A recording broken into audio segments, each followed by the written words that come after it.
Well, good morning. Today is Tuesday, the 8th of November. It's a nice cool 31 degrees outside. Big difference from yesterday. Really windy yesterday afternoon. A lot of things blew away. But it's cooled down. It's going to hit about 44 today. So it's still, about November weather right now. Looks like Friday we're going to get some heavy rains. They're calling for 2¼ inches on Friday, which we really need. So we're hoping to see that. We've been running about 3 hours a day, 3 hours in the morning, 3 hours in the evening. So, but we're only putting out about 42 kilowatts, which does not help a lot with the numbers, but it does make some sellable wattage or sellable kilowatt hours. So my thought is it kind of helps with the paying my salary, which is probably one of the bigger expenses here. But we're running right about. When I came in today, it was off, so I restarted. Right now, it's been about a half hour since I started, and we're just barely maintaining pond level enough to keep us out of the yellow. So it's not going to run. It's not going to run the hours that it did yesterday. It'll probably run a couple. Today is election day, so remember, everybody get out and vote. I don't care what candidate you're voting for. It is your right and your responsibility, more than a right, to get out and vote for the candidate that you believe is the best suited for the job. It does you no good, and hear me out, it does you no good to vote candidate lines. Because darn well there are some really lousy people in your party. And that goes in both parties.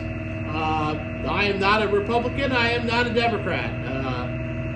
I am a registered conservative. I do not vote strictly conservative. I do not vote strictly Republican. I do not vote strictly Democratic. I vote for the person I think is going to be most qualified and do the best job for the country, to represent me and my beliefs and my values going forward. It's that important to me. I think it's stupid to sit there and check a Republican down the line or a Democratic down the line, because that does you no good. That just keeps things status quo and makes nobody accountable. All they do is get on that party ticket and they get elected. That's stupid. Anyways, so get out, do your duty. It's imperative for you and your future and your children's future that you vote. And I'm not telling you how to vote. I'm not going to tell you one way or the other. You just go out and vote. Every election should be a monumental election. And it should be the biggest one we've ever had, and everyone should be that way, because we got more people voting every day that are eligible to vote, and they just don't do it. So if your candidate doesn't get elected, and you didn't vote for anybody, it's your fault, plain and simple. If you voted and your candidate still didn't get elected, everybody else voted. So sometimes it's harder to be to stand there and go, well, I voted for the other guy. Down the road, it's easy to say, well, I voted for the other guy. You can't blame me. But anyways, so get out and vote today. It's your duty as an American citizen. And your duty as a human being just to have a say in what's happening around you. I don't know what all the articles are, what's happening in your neck of the woods, or who you're even who's running for governor. Don't really care. That's up to you. It's up to you, your constituent. So just get out and do it. It takes you at the polls. You're going to be there 5 to 10 minutes. That's more time than it takes you to stand there and make a cup of coffee. So it's well worth it. In our neck of the woods, after you vote, one of the churches gives a free dinner. So you can go vote and get dinner at the same time for free. Anyhow, if you can't get out and vote, or you don't have the means to get to the voting polls, call somebody. Somebody will drive you there. You call one of the poll workers, or you call somebody in the county or the town that you live in, at the county or state, or the county or the municipal level, and somebody will make arrangements to pick you up and get you to vote. That's what people do. Anyhow, moving on. So the chickens are out. Everybody's out happy. The wind blew the roof off of the. Well, not really the roof off. It's just a A-frame tarp thing. Blew it off the chicken house, or the pinned-in area. So I had to put that up last night when I come down. It was no big deal to do that. I did. We got 7 generators taken care of yesterday. One guy was going to replace his generator. Said that ran in about 6 months. He never called anybody. Never called me. He just figured it was dead. So he said, "Well, go take a look at it and see what you think." And I went down there, and there's a solenoid that's on the flapper for the choke. That's bad. I closed the choke manually. I started the generator up, opened it up, and he was amazed that it said it hadn't run in 6 months. I said, "Well, it's just this flapper." And I said, $200 we can have it fixed. But and then he said, "Well, he talked to a guy, and the guy was going to change it to a Briggs & Stratton from a Generac, which there's no difference in a generator. They'll tell you there is, but truly, I work on both. They're the same motors. For the most part, it's the same generator part. The alternator is the same. Most of the factory is in the same area. I'm not going to say it's the same factory, but it's in the same area. And it's right there by Briggs & Stratton, and Briggs & Stratton makes the motors for both of them. But I'm not saying that. But the parts are completely, totally interchangeable. Anyways, so they told him that they could swap it out. And I said, "Well, I wouldn't do that." And he said, "Well, why not?" Well, it's fairly simple. A Briggs & Stratton is a smart generator, or a dumb generator. It has a smart transfer switch. Generac is completely the opposite. It has a dumb transfer switch and a smart operating generator. And what I mean by that is, on a Generac, the Generac has 6 sense wires. Those sense wires tell the generator to turn on. It also sends a signal back to the transfer switch that the transfer switch should switch over and when the generator is running, and then the generator monitors the incoming power. The Briggs & Stratton, everything like that is controlled in the transfer switch. So when you are looking at changing out your generator, and I'm not going to say it's an upgrade, I'm not going to say one way or the other, but if you're looking at changing your generator, and somebody tells you that you have a Generac, your Generac is sitting there, and you're going to switch it, and they tell you, oh, all we've got to do is change everything. Why? You already have a transfer switch. Transfer switch isn't bad. Generator might be bad. A component of the generator might be bad. But if you're gonna spend the money, they're automatically going to charge you for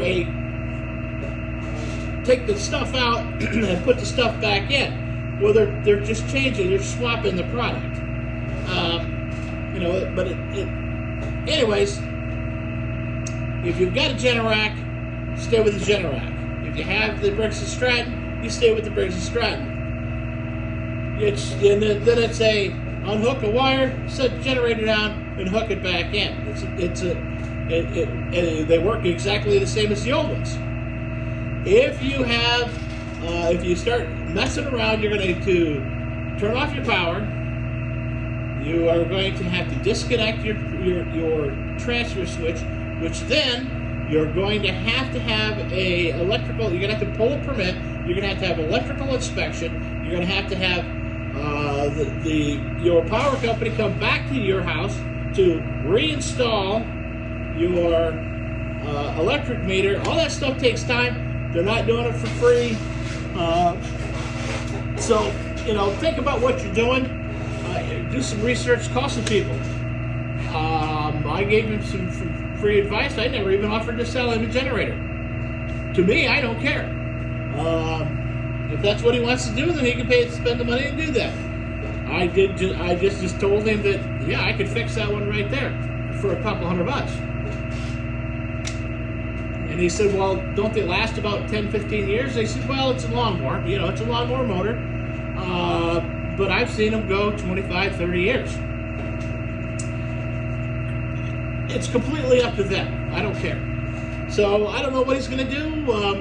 I've done some research and I found the part. I've got the part coming, because if he decides that he's going to replace it and he wants to sell that generator, I will give him dirt bottom price for it, because it's got to be fixed. And he asked me about if there's a market for used generators, and I said no. It's kind of like a used lawnmower. Why are you getting rid of it? And who wants to buy your problem? I said that so they're not gonna buy it. Nobody wants a used one. Yeah, you want to. This guy it didn't work for him, but we're going to put it back and make it work for you. No. So it's a couple $100 maybe. Worth it for me to give me a couple $100 for it, and I'll put the piece in it, and I'll use it myself. Or I'll find somebody that wants a good used generator, because there's not many out there, but somebody might, or I can use it for parts. That also. Anyhow,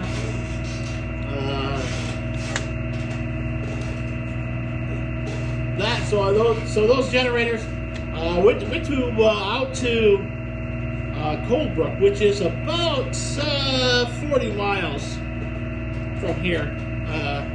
Out there, a really nice lady that inherited her brother's camp out there in his house. She's using it as her getaway camp.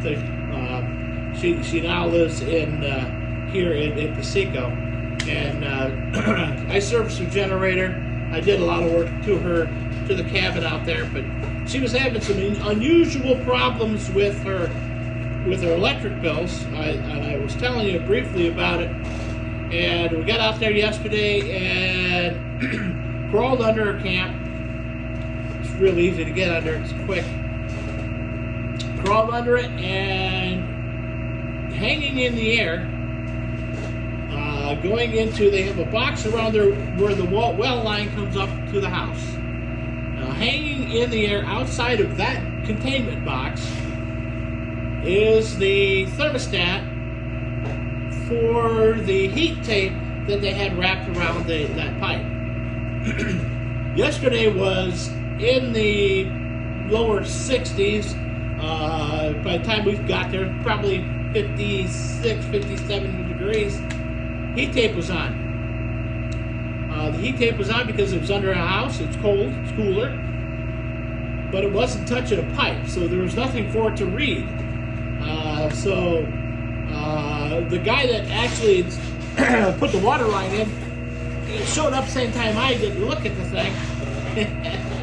And we both were just dumbfounded that it was that way. The guy crawled under and said, he said, I'll take care of it, you can do the generator. So he crawled under there and he moved the thermostat to the pipe inside the box. And I told her, I said, well, that should take care of all that electrical problem. And I thought he put it in, and he said no. He had the box wasn't completely built, and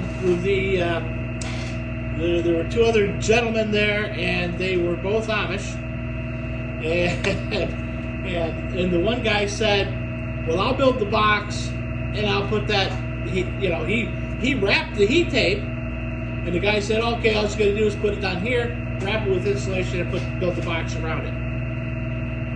Well, Jacob did, but he left the thing outside, the thermostat, which should have been on the pipe.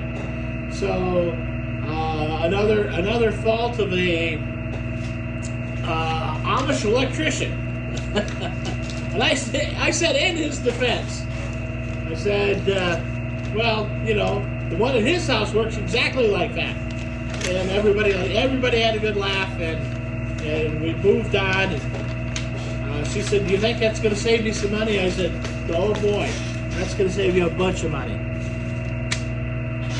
But anyways, so hopefully we got that problem solved. We addressed the generator that was out there, changed the oil, checked it out, double checked all the filters, checked the operation of the system. Everything checked out well. So that it had only ran about 68 hours in the last year. So that's a plus. They should be able to go 100 hours before oil changes, but we were there. It'd been a year. It was just time to change it. The other ones we did a couple in Morehouse, and then we did one other one at Paseco yesterday. We ran out of oil. So I've got to pick up a case of oil and do a few more today. I've got to go to the doctor at 9 o'clock this morning. Not that I want to, but I guess that's my new norm. Tomorrow morning I got to go down and get fitted for a Holter, which is a recordable device. As far as feeling, and I'm feeling great. You know, I feel back almost to normal. I still have a little twinge, and I was doing some reading on the cardiology pages, because I'm as confused as everybody else is on what's going on. Because some days I feel fantastic. I can go weeks without having any issues, and then I have weeks where I have issues. So I've been, and sometimes it doesn't make any sense. You can have chest pain without having any exertion. Just have chest pain, and you're like, this doesn't make any sense. Maybe it's not even heart related. Maybe it's something else. So reading up on it last night, it was a little more informative. It basically was with the hypertrophic obstructive cardiomyopathy that I have. It can act up anytime. There's no rhyme, no reason. and you will have at-rest chest pain. It's just one of those things that you're going to have. Now, if the doctor would have said that to me, this is what's normal, this is what you'll have, I'd have been happy. Some people with cardiomyopathy have absolutely no problems. They don't even know they have it until it's too late. But some people that just have a problem. I'm just one of those people that has a problem. So I don't know if it's any worse than anybody else's, but I notice it, I can feel it, I can tell you things are happening, and I have the shortness of breath, I have all that other stuff that goes along with it, swelling, all that stuff happens. I don't know, but today is a bad day. I've got to go. One of the side effects of this new Norpace drug that I'm taking, which is an anti-arrhythmia drug, one of the side effects is problem urinating. Well, I mentioned it to the cardiologist, and the cardiologist said, well, I don't know that that's a problem. I've never heard that before. And I said, well, I'm having trouble urinating. So I said, well, you've got to go see your primary, and she can put you on some Flomax. I'm like, oh no. Every guy out there that's over 50 years old knows exactly what's going to happen to me today. My doctor's appointment was scheduled for 2 p.m. She changed it. It's now 9 a.m. I think that way her day gets better. So anyway, I'll tell you how that goes in the morning. So hopefully you guys have a bright and cheery day. Mine's going to be a full moon at some point. Talk to you later. Bye.